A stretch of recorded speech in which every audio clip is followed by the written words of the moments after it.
Assalamualaikum warahmatullahi wabarakatuh. Perkenalkan, nama saya Galuh Ajijatu Samawati, calon guru penggerak Angkatan 8 dari Kota Bontang. Pada kesempatan kali ini, saya akan menjelaskan demonstrasi kontekstual penerapan segitiga restitusi modul 1.4 mengenai budaya positif. Dengan fasilitator Ibu Siti Jumliah MPD dan pengajar praktik Ibu Hermi Syafruddin SPD. Apa sih segitiga restitusi itu? Ya, segitiga restitusi merupakan sebuah strategi yang dapat dilakukan sebagai proses menciptakan kondisi menuntun murid untuk memperbaiki kesalahan-kesalahan yang telah mereka lakukan. Segitiga restitusi terdiri dari 3 bagian. Yang pertama adalah menstabilkan identitas. Yang kedua, validasi tindakan yang salah. Dan yang ketiga adalah menanyakan keyakinan. Yang pertama mengenai menstabilkan identitas. Pada tahap ini, peserta didik diajak untuk tenang dan kembali ke suasana hati di mana proses belajar dan penyelesaian masalah bisa kita lakukan. Selanjutnya, ada validasi tindakan yang salah. Perbuatan yang salah pada peserta didik seringkali dilakukan untuk memenuhi beberapa kebutuhan pada manusia. Disinilah guru harus mampu memahami maksud perbuatan peserta didik tersebut. Selanjutnya, menanyakan keyakinan. Pada tahap ketiga ini, peserta didik siap untuk dihubungkan dengan nilai-nilai yang dia percaya dan menjadi orang yang dia inginkan.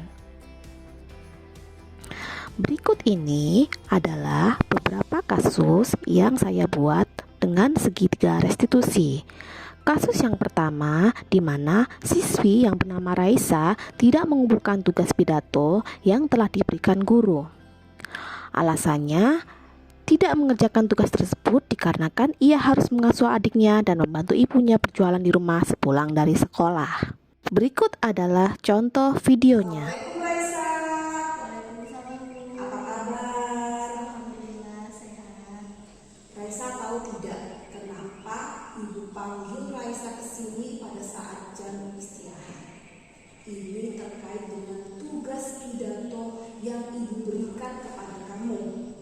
Ternyata dari 34 siswa, kamu satu-satunya siswa yang belum mengumpulkan tugas pidato. Dan ini adalah tugas yang kedua kalinya yang belum kamu kerjakan.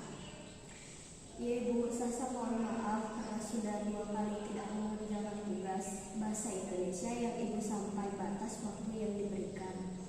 Nah, Raisa, sebenarnya kejadian seperti ini tidak hanya terjadi pada kamu saja, ya. Jadi ada juga beberapa teman yang dari kelas lain juga melakukan hal sama seperti kamu. Bagi ibu itu tidaklah masalah kalau kamu tidak mengerjakan tugas, karena itu adalah pilihan untuk kamu. Apakah kamu mau menyelesaikan kewajiban kamu atau tidak? Ya Ibu, saya merasa bersalah telah mengecewakan Ibu. Padahal Ibu sudah membuat persiapan pembelajaran yang memudahkan Sasa dan teman-teman jadi mengerti tentang materi bahasa Indonesia. Raisa sudah punya alasan mengapa tidak mengerjakan tugas pidato?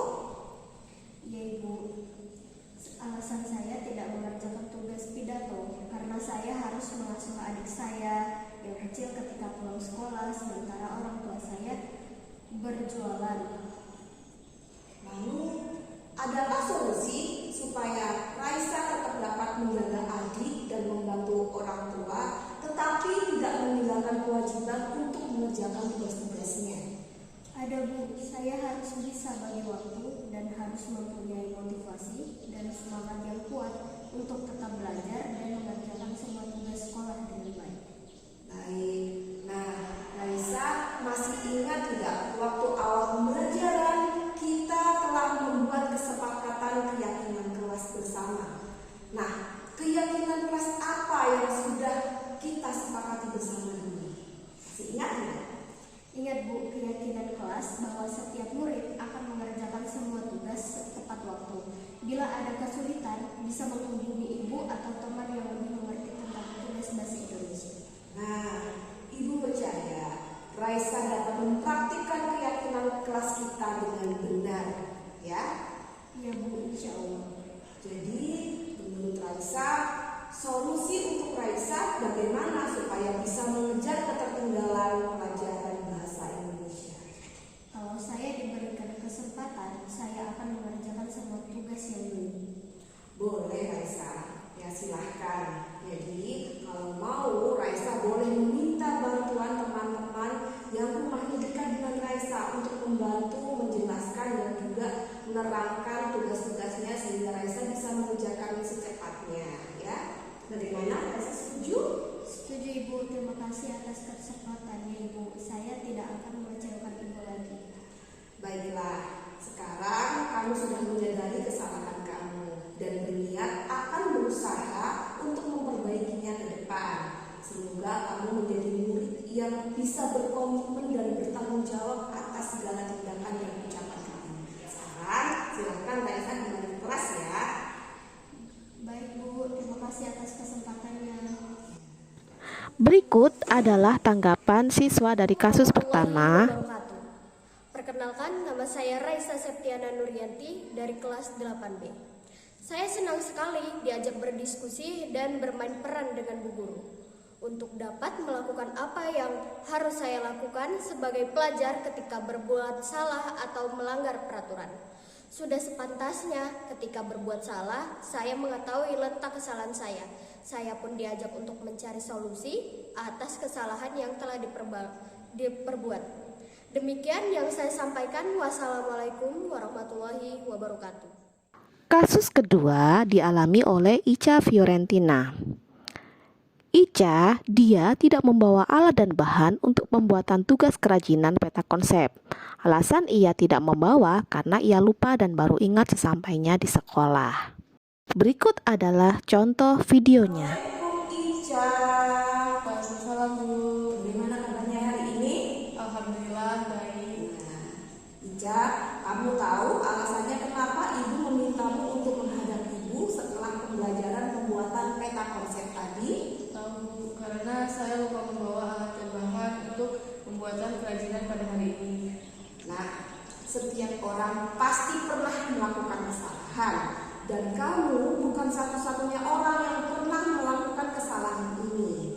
Jadi, apakah kamu mau memperbaiki kesalahanmu ini? Iya Bu, mau. Lalu, apa yang seharusnya kamu bawa, nak? Saya kebagian membawa kertas kartu Bu. Lalu, mengapa hari ini kamu tidak membawanya? Padahal ibu sudah menginformasikan sejak minggu lalu. Saya lupa Bu dan baru ingat tadi pagi saat sudah di sekolah Bu mau pulang tapi sudah tidak ada waktu untuk mengambilnya. Baik, nah sekarang berarti kamu sudah paham kan? Ketika kamu tidak membawa bahan tersebut, maka akan merugikan teman sekelompokmu. Paham Bu, karena bisa saja kelompok saya tidak bisa membuat peta konsep pada hari ini. Nah, alhamdulillah teman sekelompok lain ternyata ada yang membawa lebih ya tadi kertasnya ya. Iya Bu. Jadi Ica masih ingat hal yang sudah kita sepakati di awal pembelajaran? Masih Bu. Ica ingat tidak keyakinan kelas mana yang sudah Ica langgar? Tahu Bu tentang tanggung jawab. Menurut kamu tanggung jawab itu penting tidak? Penting Bu, dengan bertanggung jawab berarti kita tidak merugikan serta menghargai diri sendiri dan orang lain. Jadi menurut kamu apa yang harusnya kamu lakukan untuk memperbaikinya? Saya akan mencatat tugas-tugas yang harus saya bawa dan kerjakan dan meminta bantuan dari teman-teman saya yang lain untuk mengingatkan. Lalu saya berupaya menyiapkan keperluan sekolah termasuk tugas-tugas tersebut maksimal sehari sebelumnya. Baiklah, semoga ini bisa menjadi pelajaran bagi kamu ya agar kedepannya bisa lebih baik dan tidak terulang lagi. Ya Bu, saya berjanji akan lebih baik lagi ke depannya. Baiklah nak, sekarang kamu bisa kembali ke kelas ya. Baik Bu, terima kasih ya Bu atas pengertian Ibu. Assalamualaikum. Waalaikumsalam. Silakan. Berikut adalah tanggapan siswa dari kasus kedua.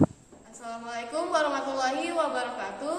Perkenalkan, nama saya Ica Fiorentina dari kelas 8B, saya senang sekali diajak berdiskusi bersama dengan proses restitusi yang diberikan Ibu Galuh. Saya dapat mengungkapkan kesalahan yang saya perbuat dan mampu untuk memberikan solusi atas kesalahan saya sehingga kesadaran dan solusi berasal dari diri saya sendiri, bukan orang lain dan tanpa kepaksaan. Terima kasih. Wassalamualaikum warahmatullahi wabarakatuh.